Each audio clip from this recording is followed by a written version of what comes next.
In this video, I'm going to talk about how mechanical technicians can transition into SOLIDWORKS CAD design. Now, if you are a mechanical technician, you have huge advantage because you already understand how things are built, right? You know real world parts. You see the problems in the factory every day. And the missing piece is the only learning how to translate that knowledge into the CAD design.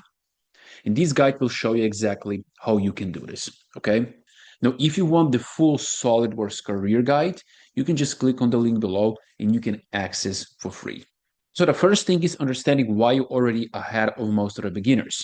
Now, the most beginners that want to learn SolidWorks, they start from zero because they don't know anything about manufacturing, materials, tolerances, assemblies, or anything else. But you already understand how machine works. You already know how part fits together, right? You already have practical experience, and you also see the design mistakes in the real life. So that means that you don't need to become an engineer first, right? You just need to learn how to think and model like a designer.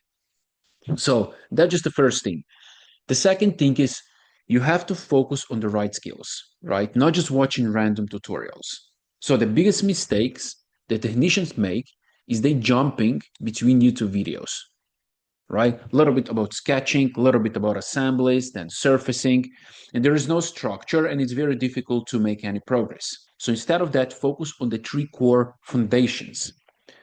The first one is part design, okay? So you must be able to build parts from drawings and real components, okay? So the key focus is on sketching logic, feature sequence, right? Which feature goes first, second, third, and so on, and why. And this is design intent, why this feature go first, and how changing this feature dimensions will affect the model. And then building stable and editable models, right? So later you can change this dimension, or you can change this feature, and your model will be stable. So this is about part. Then the second thing, assemblies. Now, this is where you as a technician and your experience becomes very powerful because you already know how components are put together, how they move, how mechanisms work, right? How parts are connected. Now, you just need to learn mate logic, how to connect these components now in the CAD software, like SolidWorks, right? How to define the movements. Also some assembly troubleshooting. And you can learn these very fast because you have real life experience. The third thing are engineering drawings, right? And a lot of beginners ignore this. But most of the companies, they care about a clear communication, right? You build your model, assembly, but no, you have to put it on the drawing so someone can take that and create that part. No, you already have experience with reading drawings, right? So it's not going to be difficult for you. So we create a drawing for a clear communication, right? They have to be manufacturing ready and they have to be professional. And this is where you can stand out because you already have experience. No, this is number two. Number three is getting certified. So once you have these skills, you don't need university degree, right? You can just learn the skills, you have the skills, but no, you can get certified, right? Get official certification from SolidWorks because that's going to prove that you have certain level of the skills. And there are two main ones, CSWA and CSWP, Certified SolidWorks Associate and Certified SolidWorks Professional. And associate proves that you have fundamental skills. Professional proves that you have professional level skills when it comes to part design and assemblies. So once you have this, it's going to increase your confidence. It's going to improve your CV. It's going to help you to stand out. And also it's going to show that you're serious, right? Because now you have skills, you have certifications, but also you have huge advantage. You have real experience, okay? And this is where you can stand out. So that's number three. But also what you want to add is a portfolio. So you have the skills, you have certifications, now add a portfolio, right? So instead of random beginner models, you can create machine components, assemblies from real engineering world. You can redesign some projects. You can create manufacturing focused models, right? For example, like a gearbox, welded frames, sheet metal enclosure, production ready drawings, and so on. Okay. No, the goal is not to make beautiful models. The goal is to show that you understand how this works in the real life. So now you have these four things. Now you have to learn design thinking. Okay. Because one thing is just clicking the tools, but you have to know how designers think, how they solve the problems. So you have to train yourself.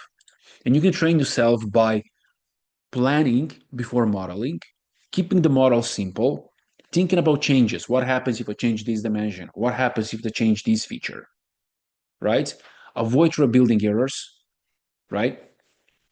Recognizing symmetry and patterns in creating stable geometry. And this is what you can practice through examples and exercises. And this is gonna separate you from the hobbyists. And once you have all of these things, then you're ready to apply for a job, right? And you don't need to quit your job. The safest path is to learn the skills, right? For example, you can do that after work, get certification, build a portfolio, then start small freelancing projects or internal projects. And then you can move into CAD role, into more serious roles, okay? Now, why this shift would be good for you, good for mechanical technicians? So compared to the physical roles, CAD design offers less physical strain, higher income potential, remote work opportunities, work on your own schedule, freelancing options, right? Even work for yourself, and then also long-term career growth. And you're not starting from the scratch, you're just going into different environment of the same niche, right? Now, the biggest obstacle that you can have along the way and how you can avoid them. Now, most people fail because they have no structure. They have no clear roadmap. They're practicing the wrong things.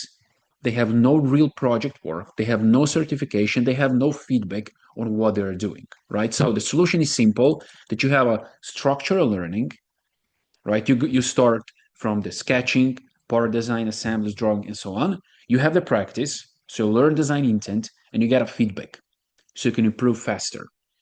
So if you're serious about transitioning into CAD design, then you have to follow this path. So this is how you as a technician, you can transition into CAD design, and you have that huge advantage. You have real world experience. Now, if you want my full SolidWorks career guide, you can just click the link below and you can get that for free. See you in another video.